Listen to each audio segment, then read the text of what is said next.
کہ تقدیر کیا ہے. اگر سب کچھ پہلے سے ہی لکھا لکھایا ہے تو ہم اپنے اعمال کے ذمہ دار کس طرح ہوئے؟ پھر اعمال کی جزا و سزا کیسی؟ پھر جنت و دوزخ کے کیا معنی؟ وضاحت فرمائے.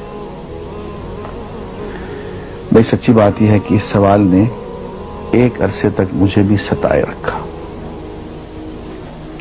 اور میں سوچتا رہا کہ اگر واقعی اللہ تعالیٰ نے پہلے سے ہی سب کچھ لکھ دیا ہے کہ میں اتنے بج کر اتنے منٹ میں بیٹھ کے یہاں پہ ایک لیکچر دوں گا، یہ تقریر کروں گا، اتنے بج کر اتنے منٹ پہ نماز پڑھوں گا، اتنے بج کے اتنے منٹ پہ فلاں کو گالی دوں گا، فلاں کو تھپڑ ماروں گا، یہ پہلے سے ایک میرا شیڈول مرتب ہے اللہ کے ہاں، لکھا لکھایا پروگرام چھپا چھپایا موجود ہے، میرا کیا قصور؟ تو لکھنے والے کا قصور ہے. بات تو خطرناک ہے نا، بات تو خطرناک ہے نا. تقدیر کیا ہے؟ عربی میں اس کے لیے ایک لفظ لکھا جاتا ہے دینی کتابوں میں، علم اللہ السابق، اللہ کا علم جو پہلے سے اسے حاصل ہے. اللہ کو معلوم ہے کہ آج میں اتنے بج کر اتنے منٹ پہ اپنی مرضی سے، اپنے ارادے سے، اپنی آزادی فکر اور آزادی عمل پہ، عمل سے کام لیتے ہوئے یہ کام کروں گا. اب بھائی کام تو میں اپنی مرضی سے کر رہا ہوں، اپنی آزادی سے، اپنے ارادے سے کر رہا ہوں، لیکن اتنی سی بات تو مانو کہ اللہ تعالیٰ علام الغیوب ہے، علیم بذات الصدور ہے. مجھے اپنے بارے میں پتہ نہیں ہے کہ کل 10:10 پہ میں کیا کروں گا، اس کو پتا ہے. مجھے اپنے بارے میں پتہ نہیں ہے کہ میں 10 سال کے بعد کہاں ہوں گا، کیا کر رہا ہوں گا، فلاں بج کے فلاں منٹ، اس کو پتا ہے. اس کو میرے آزادانہ، خود مختارانہ، فری ول کے ساتھ کیے ہوئے اعمال کا پتا ہے کہ میں اپنی مرضی سے، اپنے فری ول کے ساتھ، اپنے ارادے سے اتنے بج کر اتنے منٹ پہ کیا کروں گا. یہ اس نے اپنے ہاں لکھ رکھا ہے، اس لیے کہ اس کو پوری کائنات کا نظام چلانا ہے. اس کا علم جو ہے وہ صحیح ہے، لیکن اس کا علم میرے ارادے سے نہیں ٹکراتا ہے. یہ بات میں ایک مثال سے سمجھاؤں گا. میرے ساتھ ایک واقعہ پیش ہو گیا، اس دن مجھے تقدیر سمجھ میں آ گئی کہ ہوتی کیا.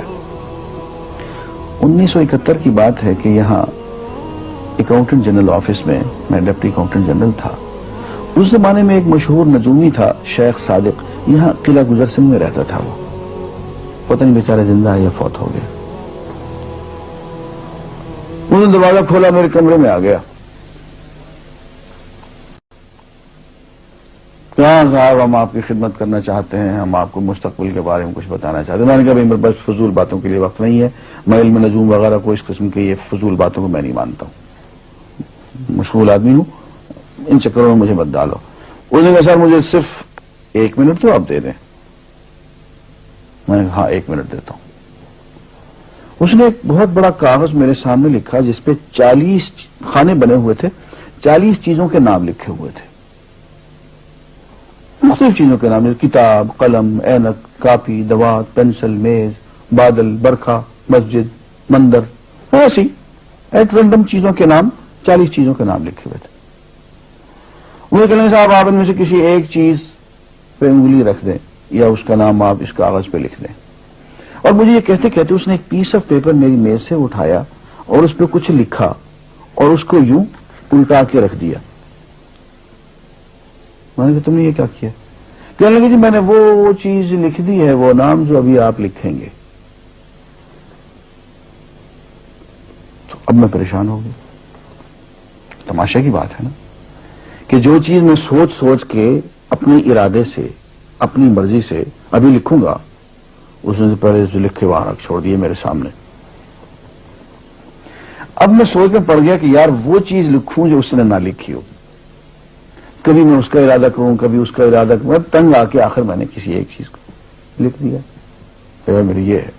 اس نے جب وہ الٹایا تو وہی چیز نکلی. اب پتہ نہیں یہ کیا چکر تھا اس کا، خدا ہی جانے. کوئی اس کا علم ہوگا، کوئی فن ہوگا، کوئی تک بازی ہوگی، تک بندی ہوگی کوئی. لیکن اس دن مجھے پتا چلا کہ یار اس کو جو کچھ میں نے لکھا ہے اپنے ارادے سے لکھا ہے، اپنی مرضی سے لکھا ہے، اس سے پابند ہو کے نہیں لکھا. کبھی اس میں انگلی لگاتا تھا، کبھی اس پہ، کبھی اس پہ، آخر چن کے ایک لکھا میں نے. لیکن اس کمبخت کو پہلے سے پتا تھا کہ میں کیا لکھنے والا ہوں، اور اس نے پہلے سے وہاں لکھ کے رکھا ہوا تھا. میں نے کہا یار ایک محدود علم والا آدمی میرے آئندہ کے اعمال کو اپنے ہاں لکھ کے رکھ سکتا ہے. ہر چن کے وہ عمل میں اپنی مرضی سے کر رہا ہوں، اپنے ارادے سے کر رہا ہوں، کوئی مجبوری نہیں ہے اس میں. لیکن وہ میری مرضی والا عمل، میرے اپنے ارادے سے کیا ہوا عمل، پوری آزادی کے ساتھ کیا ہوا عمل، اس نے پہلے سے اپنے یہاں لکھ کے رکھا ہوا. یار اگر یہ انسان کر سکتا ہے تو رحمان کیوں نہیں کر سکتا؟ اس نے میرے سارے اعمال جو میں آئندہ چل کے کرنے والا ہوں، وہ سارے کے سارے اعمال اس نے اپنے یہاں لکھ کے رکھے ہیں. اس کو انتظام کرنا ہے، میرے رزق کا انتظام بھی کرنا ہے، آگے میری زندگی، میری موت میں، میری قبر میں اکوموڈیشن کا پتہ نہیں کہاں کا میرے اس نے انتظامات کرنے ہیں. تو میرے بارے میں اس نے سارا کا ڈیٹا کلیکٹ کر کے رکھا ہوا ہے اپنی انفارمیشن کے لیے کہ یہ اپنی مرضی سے کیا کیا کچھ کرے گا.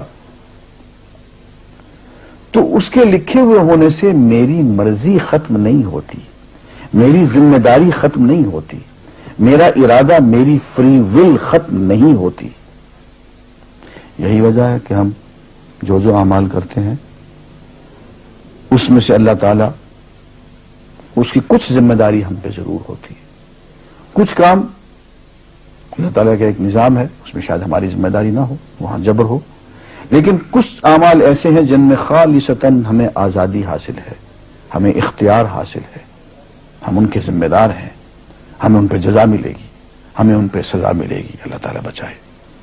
اور جزا ملے گی تو جنت ہوگی، سزا ملے گی تو دوزخ ہوگی. لیکن آزادی عمل اور ارادہ ضرور ہے.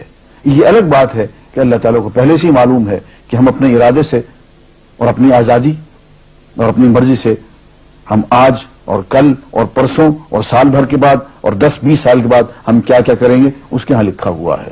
وَعِندَهُ عِلْمُ الْكِتَابِ، اس کے ہاں وہ سب کچھ لکھا ہوا ہے. لیکن ہم جو کرتے ہیں اپنے ارادے سے کرتے ہیں اور اس کے ذمہ دار ہیں. وآخر دعوانا الحمدللہ رب العالمین.